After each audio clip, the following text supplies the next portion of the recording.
Hello doctor. Hello doctor. Hello doctor. Hello doctor. Hello doctor. Hello doctor. नमस्कार, मी कल्याणी सावंत पाटील. तुम्ही पाहत आहात स्पीड न्यूज लाईव्ह 24. हॅलो डॉक्टरमध्ये मी तुमच्या सगळ्यांचं मनापासून स्वागत करते.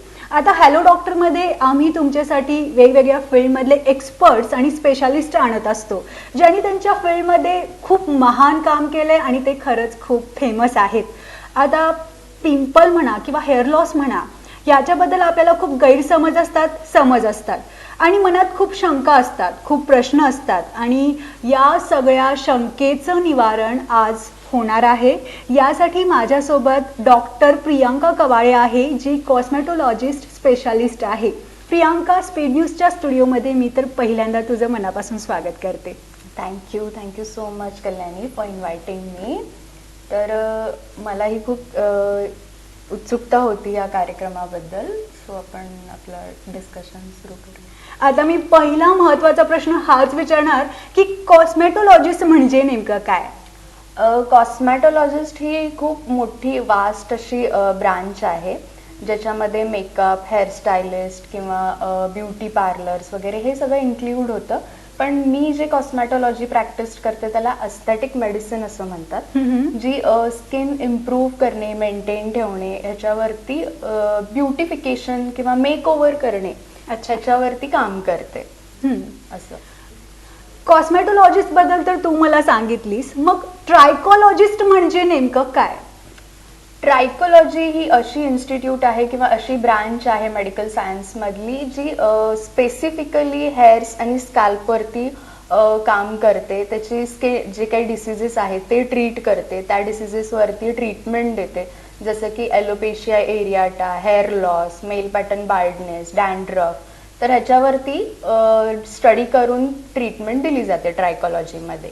प्रेक्षकांना मला हे सांगायचं आहे की कॉस्मेटोलॉजिस्ट हे फक्त सौंदर्यासाठी आहे आणि ट्रायकोलॉजिस्ट हे फक्त हेअर ट्रीटमेंटसाठी केलं जातं.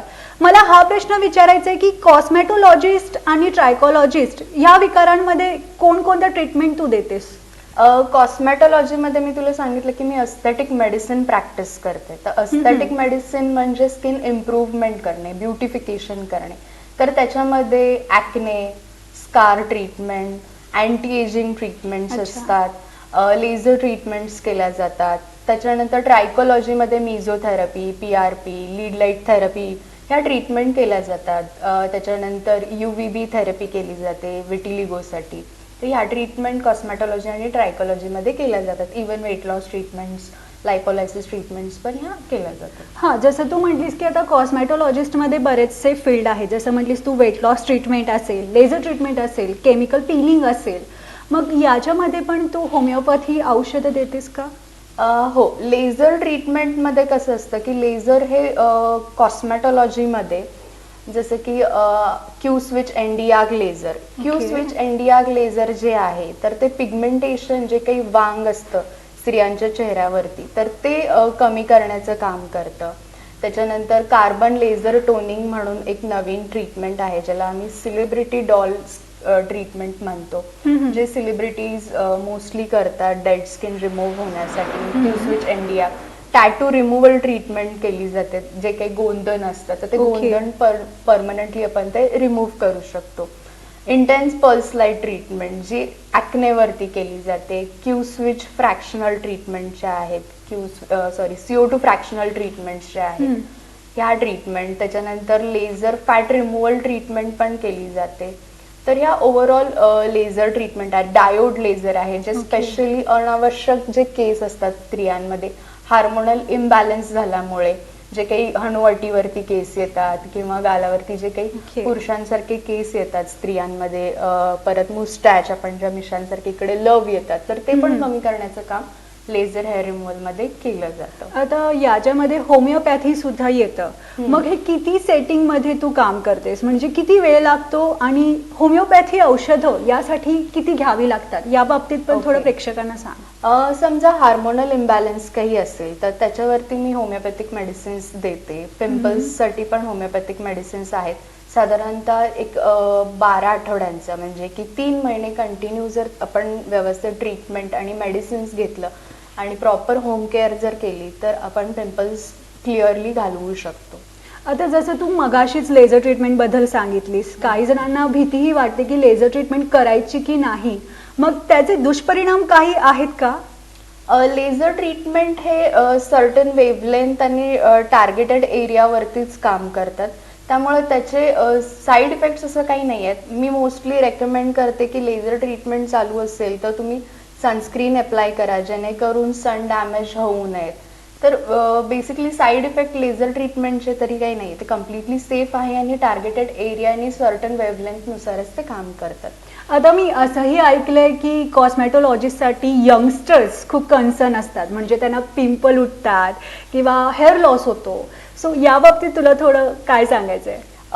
यंगस्टर्स मोस्टली 18 वर्षापुढील जो काही माझ्याकडे येणारा क्राऊड आहे, मोस्टली 15 वर्षाची जी काही स्कूल गोईंग गर्ल्स आहेत, बॉईज आहेत, तर त्यांना ॲडोलेसंट ॲक्ने जे येतात, म्हणजे आपण म्हणतो की प्युबर्टल ॲक्ने प्युबर्टीमध्ये, तर तो यंगस्टर्सचा क्राऊड माझ्याकडे मोस्टली ट्रीटमेंटसाठी येतो. पण मी त्यांना प्रॉपर डायट आणि मेडिसिन्स देऊन कव्हर करते. ट्रीटमेंट मी मोस्टली त्यांना कोणतीही जी काही लेझर ट्रीटमेंट किंवा केमिकल ट्रीटमेंट ज्या आहेत तर त्या मी अर्ली एजमध्ये सजेस्ट करत नाही. आफ्टर 20 आपण ह्या ट्रीटमेंट्स घेऊन क्युअर करू शकतो.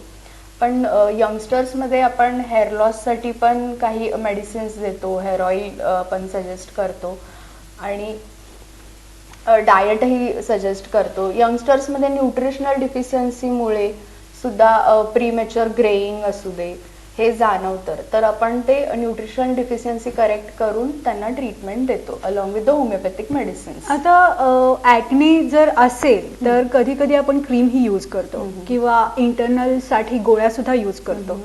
सो गोळ्या घेणं योग्य आहे की क्रीम घेणं योग्य आहे, म्हणजे क्रीम लावणं योग्य आहे? कसं आहे, कंटिन्यू कोणतीही ट्रीटमेंट घेणं चुकीचंच आहे. म्हणजे जसं की क्रीम काही दिवसांपुरतं आपण वापरून पिंपल्स कमी आलं की ते बंद करायचे असतात. पण काही पेशंट असे करतात की डॉक्टरांनी ही पिंपल्ससाठी मला लिहून दिलेली आहे, तर तेच परत मेडिकलमध्ये जाऊन प्रिस्क्रिप्शन दाखवून तीच औषधं घेतात, तर ते चुकीचं आहे. त्याच्यामुळे साईड इफेक्ट होऊ शकतात, जसं की स्किन थिनिंग होऊ शकतं, तुम्हाला स्किन इरिटेशन्स, लालसर चट्टे पण उठू शकतात, रॅशेस येऊ शकतात, तर हे चुकीचं आहे. डॉक्टरांच्या सल्ल्यानुसारच घेतलेल्या कधीही चांगल्या. आणि गोळ्या ज्या घेतो आपण ह्याच्यासाठी पिंपल्ससाठी, तर तेही डॉक्टरांच्या सल्ल्यानुसार तुम्ही घेतलात, तुमची स्किन टाईप बघून त्यांनी सजेस्ट केलेल्या गोळ्या तुम्ही काही दिवसांकरता घेतलात, तर नक्कीच तुम्हाला पिंपल्सचा जो काही त्रास होतो तर तो कमी क्लिअर होऊन जाईल. आता जसं तू ॲक्नेबद्दल बोललीस किंवा हेअर लॉस ट्रीटमेंटबद्दल बोललीस, बरेचसे ॲक्ने आहेत ज्यांचे डाग आहे तसे राहतात किंवा कॉस्मॅटॉलॉजिस्ट ट्रीटमेंटमध्ये एखादी ट्रीटमेंट घेतली तर ती पूर्णपणे नष्ट होते का? ॲक्ने स्कार्स जे आहेत तर कसं आहे, 2 प्रकारचे असतात, एक डाग असतात आणि खड्डे असतात. तर डाग काही क्रीमनुसार किंवा chemical peeling treatment with combination laser ट्रीटमेंटनी आपण ते कव्हर करू शकतो. पण खड्डे कव्हर करण्यासाठी आपल्याला बराच कालावधी लागतो, जसं की 6 महिने पण आपल्याला लागू शकतात. त्याच्यासाठी MNRF म्हणून ट्रीटमेंट आहे, CO2 फ्रॅक्शनल लेझर ट्रीटमेंट्स या घ्याव्या लागतात. प्रियांका, मी आता तुझे बरेचसे सोशल मीडियावर फोटो पाहिले, तू खूप फेमस आहेस, तुझे खूप फॉलोअर्स आहेत आणि सेलिब्रिटींसोबत सुद्धा मी तुझे फोटो पाहिलेत. मग तू त्यांना स्किन केअर रुटीन कसं देतेस, म्हणजे त्यांचं स्किन केअर रुटीन नेमकं काय आहे? मोस्टली सेलिब्रिटीज जे माझ्याकडे येतात तर त्यांना मी असं सजेस्ट करते की त्यांचं प्रॉपर क्लेन्झिंग, मॉइश्चरायझर, टोनिंग किंवा शूटिंग्समध्ये बेसिकली ज्यावेळेस त्यांचे हेवी मेकअप्स असतात तर प्रायमिंगच्या आधी कंपल्सरी हे सनस्क्रीन मी त्यांना यूज करायला सांगते. आठवड्यातून किंवा 15 दिवसातून मी त्यांना होम पिलिंग ही सजेस्ट करते आणि मंथली एकदा मेडिफेशियल ट्रीटमेंट्स घेण्यासाठीही मी सजेस्ट करते. जसं की मी मगाशी म्हणाले की सेलिब्रिटी डॉल जे कार्बन लेझर टोनिंग आहे, तर मोस्टली मी सेलिब्रिटीजना ते सजेस्ट करते, जेणेकरून डेड स्किन रिमूव्ह होते, पोर्स जे काही क्लॉग झालेले असतील पोल्युशनमुळे तेही क्लिअर होतात आणि इवन स्किन टोन दिसतो. तर हे मी सजेस्ट त्यांना करते. पर्सनली त्यांचा डाएटही असतोच आणि मॉइश्चरायझर, सनस्क्रीन, होम पिलिंग ट्रीटमेंट्स हे खूप महत्त्वाचे असतात. सो मी ह्या त्यांना सजेस्ट करते. रेटिनॉल यूज करते, जेणेकरून अँटी एजिंग मेडिसिन आहे ते रेटिनॉल. तर रेटिनॉल हा खूप मोठा विषय आहे. तर रेटिनॉलबद्दल मी थोडक्यात सांगते की रेटिनॉल हे विटॅमिन ए डेरिव्हेटिव्ह आहे, जे स्किन रिन्युअलचं काम करतं आणि स्किन टाईटनिंगसाठी, कोलॅजन बिल्ड होण्यासाठी हेल्पफुल आहे. तर होम रेमेडीजसाठी आपण पपाया, गाजर ह्याच्यातूनही रेटिनॉल मिळतं आपल्याला. तर ते मी सेलिब्रिटीजनाही सांगते की रेटिनॉल इंटेक, रेटिनॉल ॲप्लिकेशन तुम्ही हे करा. आता आपण सेलिब्रिटीजबद्दल बोलतो या ट्रीटमेंटमध्ये म्हटल्यावर, त्यांना तू पर्टिक्युलर ह्या ट्रीटमेंटसाठी डाएट सुद्धा देतेस का? हो, मी डाएटही सजेस्ट करते, पण प्रत्येक पर्सनॅलिटीनुसार डाएट वेगवेगळा असतो, प्रत्येकाच्या रुटीननुसार वेगवेगळा असतो. इवन असंही आहे की काही काही जणांना अदर हेल्थ इश्यूज असतात, जसं की थायरॉइड आहे, PCOS आहे. बरोबर. तर ह्या गोष्टी लक्षात घेऊन आपण डाएट त्यांना सजेस्ट करतो. आणि काही जणांना डायबिटीज सुद्धा असतो, मग त्या बाबतीत तुझं काय म्हणणं आहे?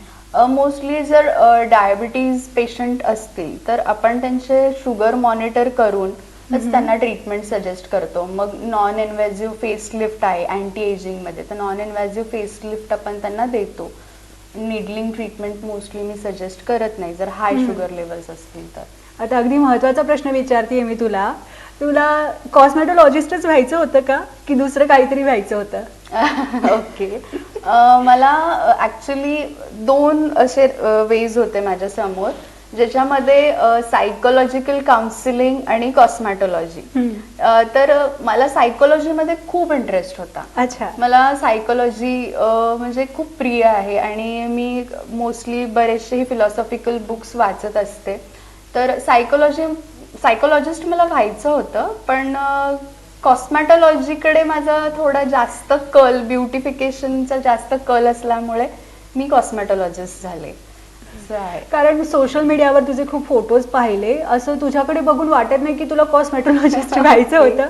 पण तू प्रेक्षकांना कॉस्मॅटॉलॉजिस्ट बद्दल बऱ्याचशा गोष्टी सांगितल्या. जसं मी तुला बोलले की काही समज असतात, गैरसमज असतात किंवा काही शंका असतात, काही प्रश्नांची उत्तरं आपल्याला भेटत नाहीत, पण तू त्या सगळ्या प्रश्नांचं निवारण केलंयस आणि नक्कीच प्रेक्षक तुझा इंटरव्ह्यू बघितल्यावर खुश होतील.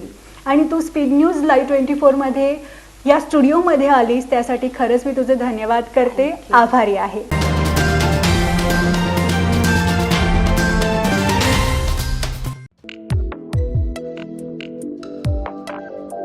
Hello doctor. Hello doctor. Hello doctor. Hello doctor. Hello doctor. Hello doctor.